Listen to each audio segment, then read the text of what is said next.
Evet dostlar, herkese selamlar. Yarın büyük gün. Yarın yola çıkacağız. Heidelberg'den Danimarka, İsveç ve Norveç turu yapacağım. Bu yolda yanımda olacak motosiklet XSR 700. Kendi motosikletimi yanıma alacağım. Eşyaları şimdi hazırladım. Yavaş yavaş çantanın içine doğru gömçürmeye başlayacağım. Ondan sonra bugün bir deneme sürüşü yapacağım. Bakalım 130, 140, 150, 160'larda motorun dengesi nasıl? Yeni bir çanta sistemi aldım. Hem onu sizlere göstereceğim. Bu turda bakalım bana bir sıkıntı çıkaracak mı? Ne kadar pratik olduklarına bakacağız. Denemeden tam olarak yola çıkmak istemiyorum.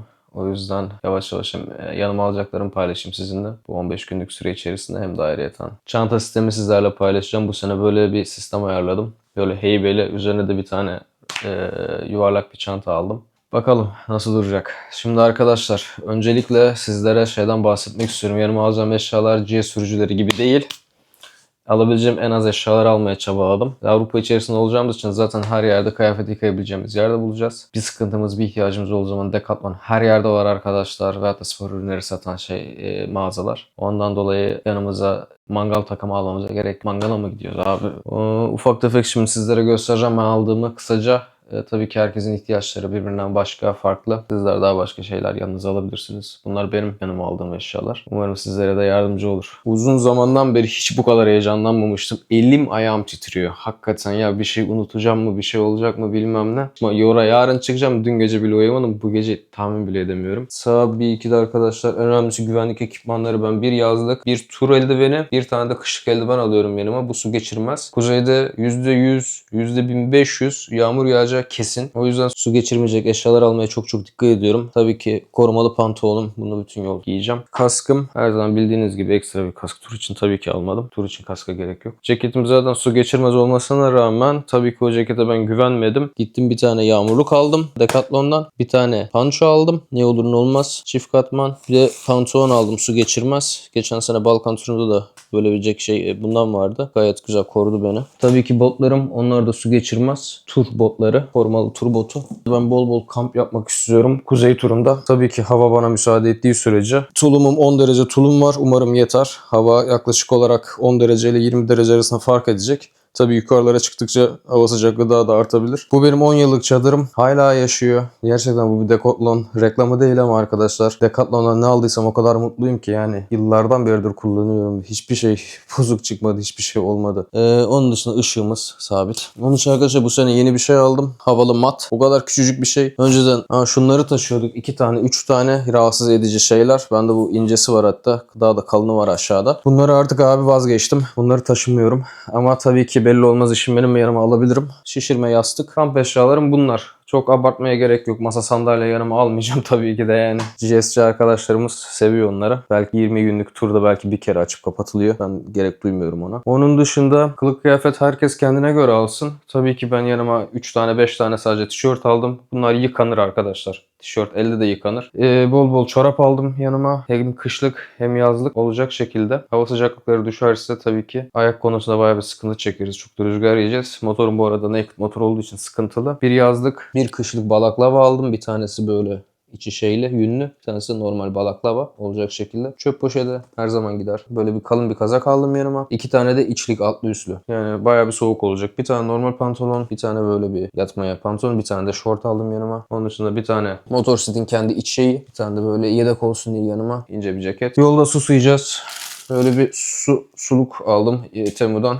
2 euro muydu, 3 euro muydu neydi? Bir tane de tabii ki termos. Bunu çantama bağlayacağım arkadaşlar. Güzel bir sistem olacağını düşündüm. Durduğum yerlerde çantayı açıp kapatmaktansa direkt içine alıp devam etmek daha güzel, daha mantıklı. Burada motor için Balkan turunda gene çok sıkıntı çektiğim bir şey lastik ayar. Hava basıncını bir türlü tutturamadım. Her yakıt alma yerinde farklı sonuçlar çıkıyor. Bu sene o yüzden elektrikli hava pompası aldım arkadaşlar. Bütün herkese tavsiye ediyorum. 3 kuruş bir şey ama var ya hayat kurtarır, hayat. Velev ki motorumuzda ufak tefek arızalanan işte takılıp çıkarılması gereken bir şey olursa diye ufak tefek eşyalar aldım böyle. Hani tabii ki bizim sigortamız var yolda kalma durumunda. Yolda çekici çağırabiliyorum ücretsiz bir şekilde ama ufak tefek şeyleri kendim yoluma devam etmek isterim. Uğraşmaktansa böyle bir çakıdır. İşte bir tane böyle bir pensem var arkadaşlar. Yanımızda bulunması bir zarar getirmez. Ağır şeyler de değil. Bunun dışında tabii ki motoriste zincir yağı. Her 500-600 kilometrede bir zincirimizi yağlayacağız.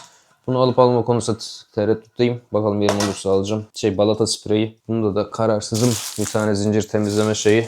Bunlara bakacağım. Tabii ki sizlere hem yayın yapabilmek için hem yoldaki güzel hatıralarımı, anılarımı toparlayabilmek için bir sürü kamera ekipmanı, powerbankler, herkesin yanında olması gereken eşyalar. Motorumuzun yedek anahtarı olmazsa olmaz. Onu da bir yerlere saklayacağız. Bu sene bir güzellik yaptım. Kulak tıkacı aldım. Ucuz yollu. Bakalım şunu bir deneyeceğim. O kadar medettiler kulak tıkacı. Oo, hayat değişiyor falan filan. Rüzgar camı taktım bu sene. Belki birazcık iş görür. Onun dışında arkadaşlar birkaç arkadaşımın tavsiyesi üzerine sivrisinek spreyi aldım. Kuzeyde çok fazla sivrisinek oluyormuş. Sizlere anlatabileceğim burada yarım aldığım ekipmanlardan başka bir şey yok. Hemen motorun yanına doğru gidelim. Bağlantı aparatları, çantalar, çanta düzeni onlar hakkında birazcık yola çıkmadan bu bağlantı işlerini de öğrenmeye çabalayacağım ki yolda sıkıntı çekmeyeyim diye. Hadi hep birlikte motorun yanına doğru inelim yavaştan. Ondan sonra bakalım bağlantı aparatlarını nasıl becerebileceğiz mi? Bu arada dostlar ben motorun teknik motor yağıydı, motorun kendi teknik işleriyle bir önceki videoda ilgilendim. Onları da izlersiniz, faydalı olabilir. Bu arada belki size ait uzun yola çıkmadan bir şeyler bulabilirsiniz. Hadi bakalım.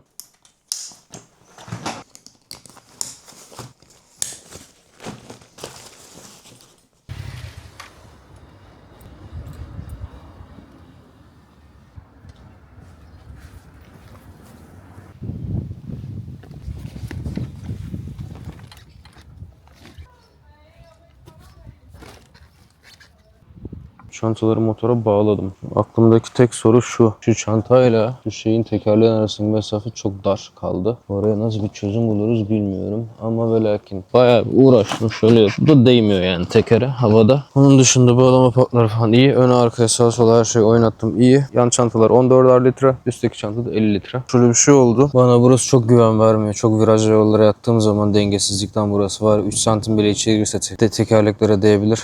Bu yüzden şöyle bir şey yapacağım. Benim böyle bir yan aparatım var çantalar için. Bunları takacağım. Yapacak bir şey yok. Bunları monte etmem lazım yoksa bu beni virajlarda tehlikeye de sokabilir. Daha bir stabil olması lazım. Bu böyle olmayacak. Şunların montesini yapmam lazım. Son güne kalsaydı var ya rezil olurduk rezil.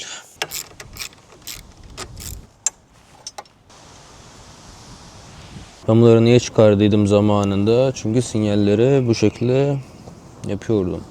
Şimdi sinyaller gözüküyor mu? Gözüküyor. Ama sıkıntılı bir polise gelirsek buna ceza yazar mı? Yazabilir. Risk almaya değer mi? Değer. Başka şansım yok. Çünkü komple bunun elektrik sistemini değiştirip yeni şeyler takmam lazım. Ona da vaktim yok. Lastikli çanta arasındaki mesafeyi bu şekilde koruyacağım. Başka çarem yok.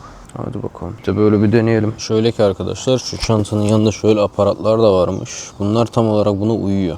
Aslında bu bunun için yapılmış. Tamam 10 numara oldu şu an. Bayağı stabil. Tekerlekle şey arasında risk de kalmadı. Tamam. Bu düzenek bayıldım. Güzel oldu. Şu dediğim gibi sinyaller olayı biraz sıkıntı oldu da. Umarım polis buna bir şey demez. Neyse çok polisin önünden gitmemeye çabalayalım. Çantalardan çok belli olmuyor zaten de polise dikkat eder mi bilmiyorum. Neyse olduğu kadar. Havada yağmur yağacak gibi. Zaten bütün yol yağmurda geçeceğimizden dolayı onu da denemesini yapmış oluruz. Çanta bağlantılarımı hallettim. Yan demirleri taktım. Şu anda durum güzel gözüküyor açıkçası. Onun dışında şu anda çanta bağlantılarını yaptım. Sağlam gözüküyor. Sağ sola oynattım. Güzel. Duracak yerimde bol bol var. Hadi bakalım şimdi bir deneme sürüş yapalım. Bakalım 150-160'lı süratlerde herhangi bir sağ sol şey yapıyor mu? Benim için önemli olan 130-140'lı kilometrelerde herhangi bir sağ sol yapmaması. Evet şu an ağırlık dengesi olarak sol taraf birazcık daha ağır hissettiriyor ama şimdi yüklendik dostlar.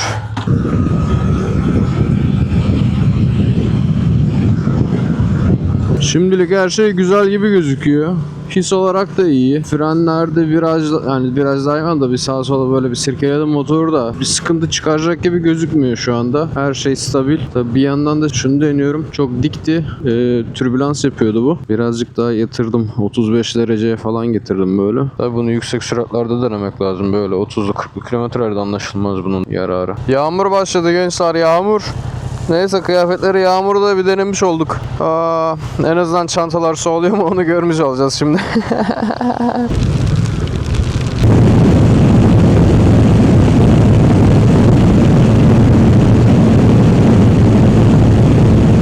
Otobanda denememizi de yaptık. 160'lı süratlere çıktım. Zaten bu seviyeleri sadece Almanya'da birkaç dakika çıkarım sollama yaparken. Çünkü legal burada sınır. Yan demirlerle beraber çanta ile tekerlek arasındaki güvenlik balonumu da oluşturdum. Yarın muhtemelen takarken daha da iyi olacak. Ama ve lakin yanıma alacağım şeyler bunlar genel olarak. Yoldan çok güzel videolar atmaya çabalayacağım. görüntüler. Hem Instagram'dan beni takip edebilirsiniz. Hem tabii ki abone olmanızı çok isterim. Abone olmasanız da canınız sağ olsun, problem değil. Onun dışında Kuzey turundan herkese görüşmek üzere. Kendinize çok iyi bakın. Bye bye.